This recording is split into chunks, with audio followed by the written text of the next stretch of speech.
quelle troisième journée. Depuis hier, on vit des situations assez difficiles, compliquées, des revirements de situation. Qui l'eût cru, l'Uruguay, malgré sa victoire sur le Ghana, 2-0, est éliminé puisque la Corée du Sud a gagné de l'autre côté face au Portugal 2-1. Effectivement, Edouard, l'Uruguay qui empêche au Ghana de passer. Le Ghana avait besoin d'un match nul dès l'entame pour décrocher sa qualification en huitième de finale. Malheureusement, les Black Stars ont été catastrophiques dans cette rencontre, raison pour laquelle ils ont pris 2 buts. Ils auraient même pris 3 ou 4 buts. On voit les larmes de Luis Suarez après l'élimination de l'Uruguay. Ça reflète quelque chose. Ça veut dire que peut-être c'est son dernier match. Et là, lui qui était décisif avec ses 2 passes décisives, avec cette équipe d'Uruguay, il aurait pu se qualifier. Mais malheureusement pour eux, c'est la Corée qui a su prendre le dessus face au Portugal pour marquer 2 buts et décrocher une belle victoire et se qualifier en huitième de finale. Maintenant, concernant la rencontre entre le Ghana et l'Uruguay, c'est quand même un naufrage collectif de cette équipe ghanéenne qui a carrément passé à côté dans cette rencontre. Le Ghana aujourd'hui, Edouard, quoi qu'on puisse dire,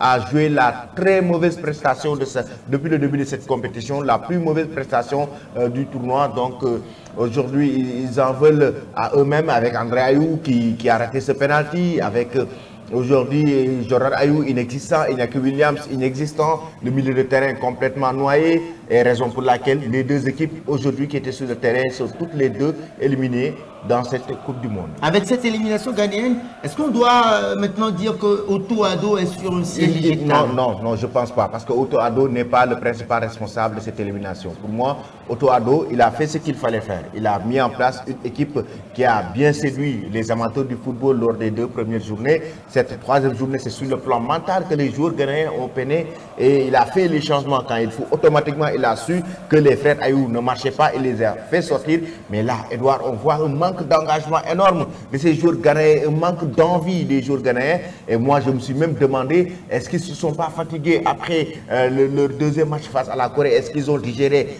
cette victoire? Maintenant, c'est un vrai coup dur pour les Black Stars et le continent africain. Ouais, coup dur pour les Black Stars et le continent africain. On a eu la Tunisie qui est tombée, on a aujourd'hui le Ghana qui tombe. Eh bien oui, est-ce que l'Afrique ne se fait pas peur à cette allure-là, Mohamed? Effectivement, pour le moment, on n'a que 2 représentants en huitième de finale, c'est le Sénégal et le Maroc, en attendant de voir ce que ça va donner entre le Cameroun et le Brésil. Allez, merci beaucoup Mohamed pour vos analyses d'après-match.